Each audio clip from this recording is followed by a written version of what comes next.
They're telling you the existential threat to America is a bunch of poor refugees 1,000 miles away. They're even taking our brave troops away from their families for a political stunt at the border. And the men and women of our military deserve better than that.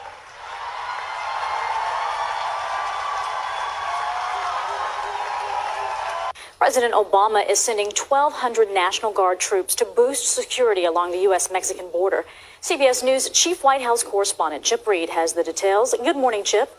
Well, good morning, Betty. In addition to the troops, the president is also requesting $500 million for border security. But some border state politicians are already saying more help is needed. Roll tape. Secure our borders with technology, personnel, physical barriers if necessary. That's why our administration has moved aggressively to secure our borders more by hiring a record number of new border guards, by deporting twice as many criminal aliens as ever before. We need to try to incentivize Mexico to do more, and we need to create the environment in which we get people out of the shadows and then give them some earned right to legalization. We are also a nation of laws. It is wrong and ultimately self-defeating for a nation of immigrants to permit the kind of abuse of our immigration laws we have seen in recent years. If they've committed transgressions of whatever kind, they should be obviously deported. We will try to do more to speed the deportation of illegal aliens who are arrested for crimes. Oh, my, oh, my. Well done. That's why our administration has moved aggressively to secure our borders more by hiring a record number of new border guards, by deporting twice as many criminal aliens as ever before. Families who enter our country the right way and play by the rules watch others flout the rules. People who enter the United States without our permission are illegal aliens, and illegal aliens should not be treated the same as people who entered the U.S. legally. And because we live in an age where terrorists are challenging our borders, we cannot allow people to truly deal with this issue. Congress needs to act. And that moment is now. This week, the Senate will consider a common sense, bipartisan bill that is the best chance we've had in years to fix our broken immigration system. It will build on what we've done and continue to strengthen our borders. It will make sure that businesses and workers are all playing by the same set of rules. And it includes tough penalties for those who don't. It's fair for middle-class families by making sure that those who are brought into the system pay their fair share in taxes and for services. And it's fair for those who try to immigrate legally by stopping those who try to skip the line. It's the right thing to do. Now, this bill isn't perfect. It's a compromise. And going forward, nobody's going to get everything that they want. Not Democrats, not Republicans, not me. But this is a bill that's largely consistent with the principles that I and the people on this stage have laid out for common sense reform. First of all, if passed, this bill would be the biggest commitment to border security in our nation's history. It would put another $6.5 billion on top of what we're already spending towards stronger, smarter security along our borders. It would increase criminal penalties against smugglers and traffickers. It would finally give every employer a reliable way to check that every person they're hiring is here legally. And it would hold employers more accountable if they knowingly hire undocumented workers. So it strengthens border security, but also enforcement within our borders. I know there's a lot of talk right now about border security, so let me repeat.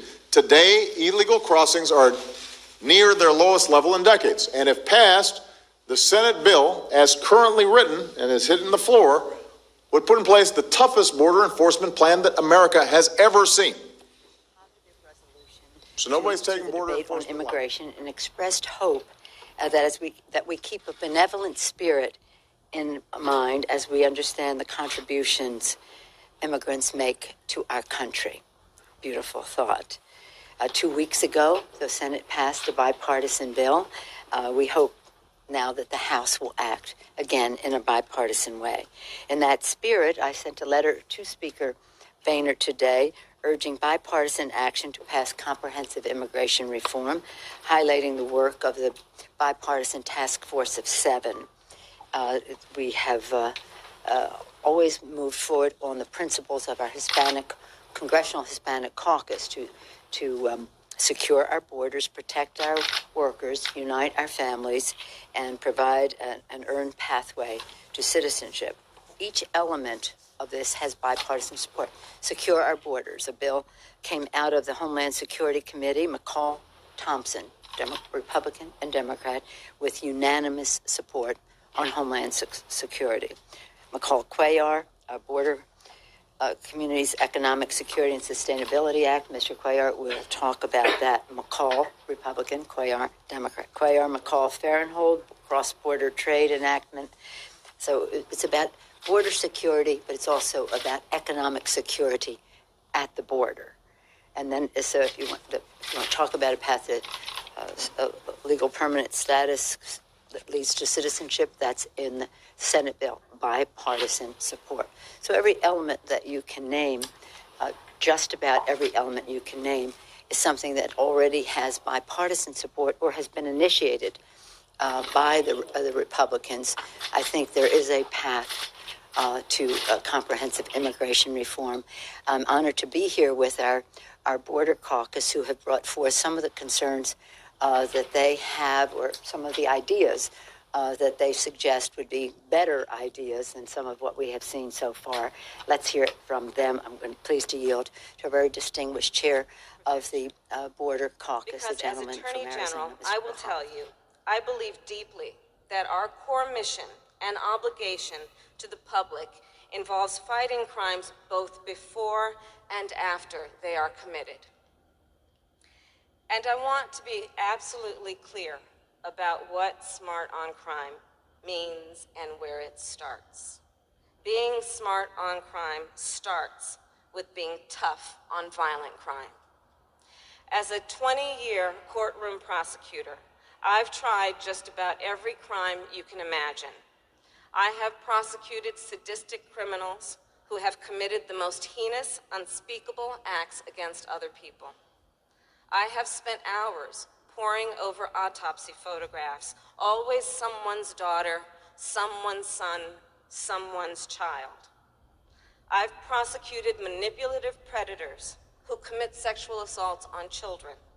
I have prosecuted conduct so destructive that my first and only instinct is to remove the perpetrator from free society forever. And I've spent countless hours with victims. So let it be clear to anyone who would menace this state with violence, to the gangs that plague our streets, to the criminals who traffic women and children, to those who prey on the weak and the vulnerable, justice will be swift and certain in the state of California.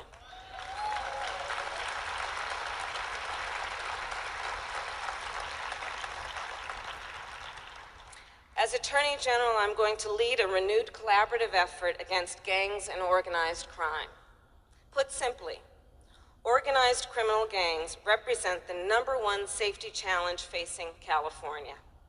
And collaborating with our federal and local law enforcement partners to fight the gang problem will be a major focus of our work. The evidence is all around us. We are home to the nation's gang capital. Los Angeles alone has 400 separate gangs and an estimated 39,000 members. In recent years, our prisons have increasingly come under gang domination. And with a literal drug war raging in Mexico, we are witnessing an insidious growth of the influence of transnational gangs. These gangs are as ruthless as they are toxic, committing a broad array of crimes from drug dealing to gun violence to premeditated murder. They wreak violence and chaos wherever they operate, and they wield their power through brutal intimidation, threatening whole communities that suffer both as witness and victim to their crimes. Transnational gangs have gained an unacceptable toehold in California, and I am looking forward to a working collaboration with the United States Department of Justice and the Attorneys General of New Mexico, Arizona, and Texas to build a more comprehensive and effective regional strategy. We have asked Los Angeles Police Chief Charlie Beck, San Bernardino District Attorney Mike Ramos, and Imperial County District Attorney Gilbert Otero to help us lead a 90-day review of strategies on how we can assist local law enforcement agencies with their anti-gang initiatives and how we can better collaborate to increase our effectiveness. One thing is clear. A more visible and strategic police presence is a direct deterrent to crime, including gang crime. And I promise you that as your Attorney General, you will have a forceful advocate for public safety funding at the federal, state, and local levels, particularly when it comes to putting more cops on the street.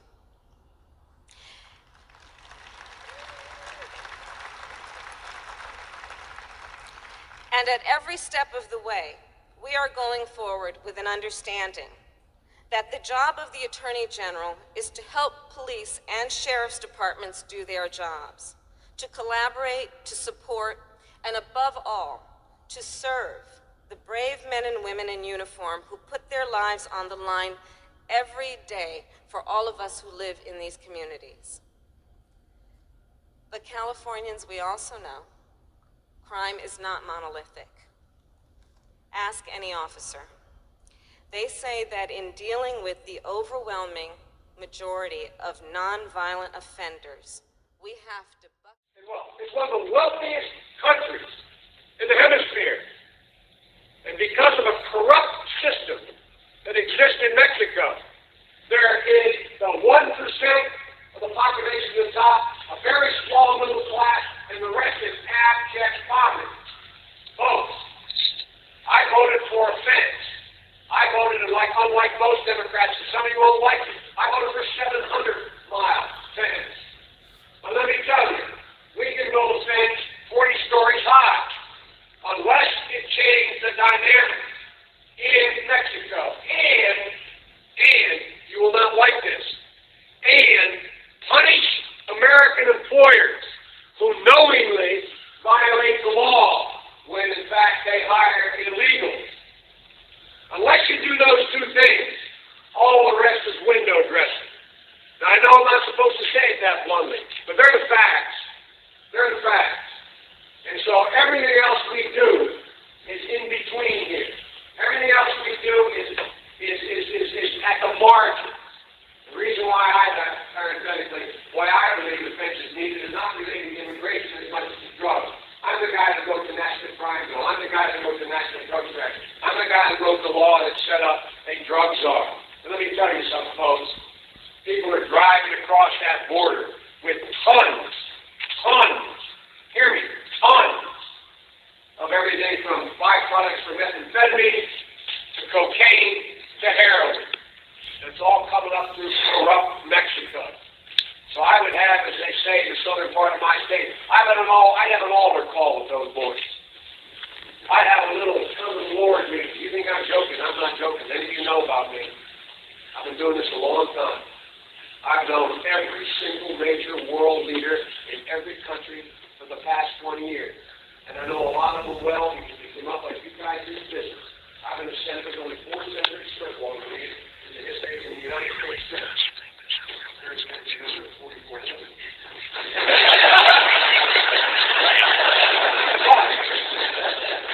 The bottom line, folks, is we got to level with these folks. Don't tell me in Mexico, do you expect to get the same kind of treatment that we give other democracies, and then you don't act in a democratic way?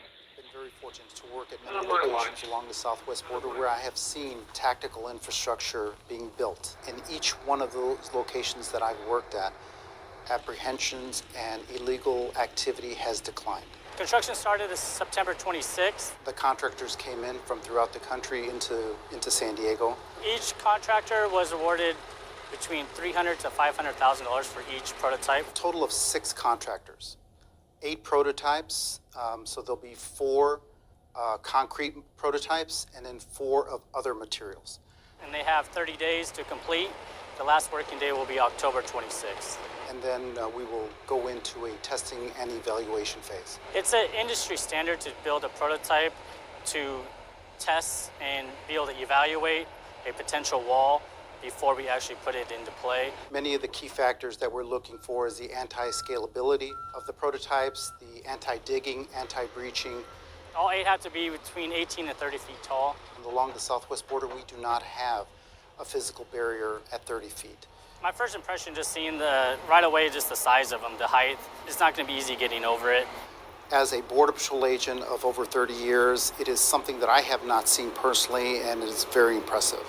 People on the south side in the transnational criminal organizations are very innovative, and they're very smart. They have plenty of time and money on their hands to come up with a way to get over, but it will definitely impede them quite a bit and take them a lot longer to get over a wall or prototype like this. There are certainly key locations throughout the southwest border that we feel we need additional tactical infrastructure. I do believe that either one or a hybrid, a combination of several of each one may work in certain locations along the southwest border.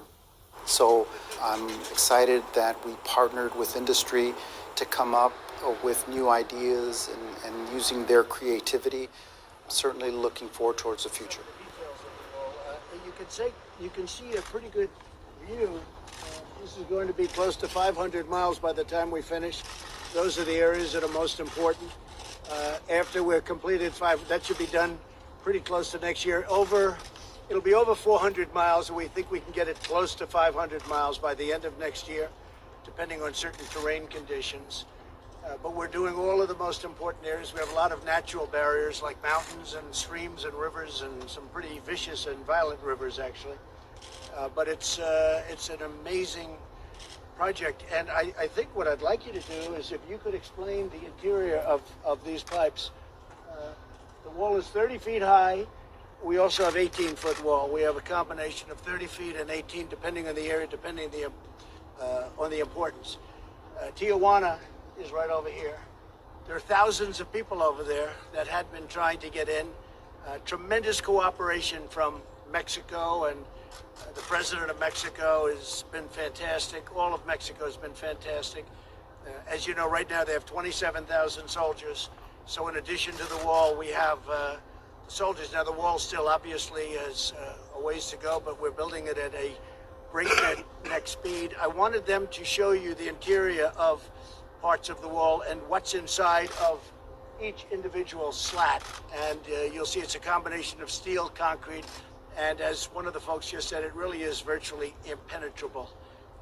Any walls that were put up, we can knock down very quickly, very easily. This wall is not something that can be really knocked down. I guess anything can, but this is very tough. And it goes down 6 feet. It's 3 and 4 feet wide. The concrete, you see it right here, it's exposed.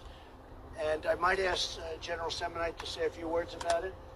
And I'd like to bring them right up, look at the inner tube to see what happens, because after the wall is up, we pour concrete, and concrete goes into the tube. And in addition to that, we have rebar. So if you think you're going to cut it with a blowtorch, that doesn't work because you hit concrete. And then if you think you're going to go through the concrete, that doesn't work because we have very powerful rebar inside.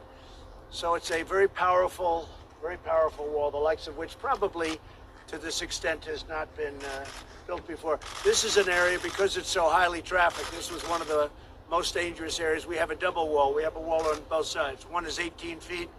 That's your border, and the other one is 30 feet. And everybody, if they should be able to make that, this is where people are waiting for them. It's a very powerful situation. So, General, maybe you could take over for a couple of minutes, and then I'll take it back. So, Mr. President, I want to build on your comments. This is a system. It is both the 2 walls, but it also is the road networks down through the middle and the back, so that Customs and Border can go ahead and continue to be able to move around it. Also, lighting system. And as you think about this, I mean, it really is kind of a defense in depth. When you think about these panels going up, right now we're putting in about 270 panels a day that are going in the ground. We've got over 44,000 panels that are already built. And you think about the depth of how we're doing it, without getting a lot of details, 66 miles today are already completed. There's 251 miles that are under contract going in the ground right now at 17 other sites. There's 163 miles that are actually on contracts that are going to be let in the next 90 days. And the remainder of the miles the president talked about is mainly private land. It takes a little bit longer to get. One of the things I want to just remind you about, when you have a football field, kind of a flat area like this, it's a little bit easier to build a wall. But if you just turn around and look at the mountain behind you, one of the projects is going to go up in the next year, continues this barrier right up over the rest of that mountain. So it goes back to be able to, we've got to have this linear capability to be able to continue to provide that level of defense. We will talk, this is what the bollards look like, 30 feet high on the backside. And you'll see on the inside, there was a time Come before, on over here if you want. You can bring the cameras. It's sort of interesting. where people were worried that maybe you could negotiate through the ballard. So what the ballard is now, again, is that there are two pieces of rebar, 12 feet long, that are inside the ballard. And then when we put it up, we put concrete in. I won't tell you the depth of the concrete, but it's a pretty substantial obstacle to be able to go through. And I would defer to you, Commissioner, for anything else you want to add. Yeah, thanks, General. So a very important part of this, and that's why the president was talking about the general. Right here, what the wall gets is it gets the men and women of CBP, specifically Border Patrol, operational capacity to get to the area where people are trying to illegally cross. Before the old landing style, they could cut through that in seconds. Sometimes they could come a vehicle and just knock it over, and literally within seconds, they were into the United States illegally. This makes it almost impenetrable. Right now, they've had 4 attempts to cut through this. All 4 times it's failed. Border Patrol's been able to respond and interdict those individuals. This right here, this design, it's a game changer. And the reason we pour the concrete afterwards is because it's too heavy to lift when the concrete's poured in. So we put it up and we pour the concrete. A lot of people don't see that, but we pour the concrete afterwards. So you have the rebar, you have the steel, and then you have concrete, and it's hardened concrete, very powerful concrete. What is that, 4,000 pounds or 5,000 pound concrete? I think it's 5,000, sir. That's a very strong, that's a very powerful concrete. And a lot of technological advances have been made with concrete. It sounds pretty simple, but it's not. It's a very powerful concrete. So you have the rebar, you have the outer crust, and you have the inside is concrete, and it's pretty amazing. And again, the concrete's poured after it's up. They pour it through funnels and cover much of the territory of the bollard. Mr. President, also, this is a great view to look at the anti-climb. Yeah. I defer to the commissioner to explain what that panel does. Hey, you know what? I'd actually turn this over right now to our Chief Patrol Agent Yes, Agent Harrison. He's really going to be able to give you, from an agent's perspective, exactly the magnitude of what this wall, the operational capacity gives the Border Patrol agents. Thank you, Commissioner, Mr. President. So you know, sir, this is the wall that the agents asked for. And they wanted me to tell you personally that they appreciate this, and not only this here, but the extension that's bringing the secondary out, further out. They really appreciate it. It makes them safer, it makes the community safer, and it allows us to make that apprehension here in the border zone, as opposed to getting in vehicles and getting in pursuits on the highway. We want to make that apprehension here. Well, you know, just in terms of the quality, I came with the Border Patrol. We worked with them very closely. I said, fellas, how about doing a less expensive version? They said, well, this is the version that works, including the poured concrete in the steel with the rebar and everything else. That's the Rolls-Royce version. And I said, well, fellas, how about doing one wall instead of 2? In a lot of areas, we have 2 where you have tremendous amounts of people on the other side trying to break through. We know exactly where those areas are. Tijuana being over here, as I said. And they said, well, sir, 2 works much better in these areas, a lot more expensive. So we have it, the one side on the border, 18, and then we have over here 30 feet. And I think one of the things you were asking, Mark, and wanted somebody to explain is the protection on top, how that stops. It's a anti-climb device. If you look at the steel on top, it's also structural, but actually it was there more importantly for anti-climb. Do you want to explain that? So it's the panels up top. So it's one thing to figure out how to navigate the vertical post, but the transition at the top makes the climb orders of magnitude more difficult. It requires different equipment, different tools, different skills, and so it's the change as we get to the top that adds. You know, Mr. Chair, I was looking, how did we get to this point? How did we get to this point where we take children out of mothers' and fathers' arms? And, it dated back, family separation in the way that we have seen it, where we take children away from their parents without due process, began last year under Secretary Kirstjen Nielsen, but I had to dig further. And our staff dug further. But where did this start within the administration? She implemented it. And we found a memo.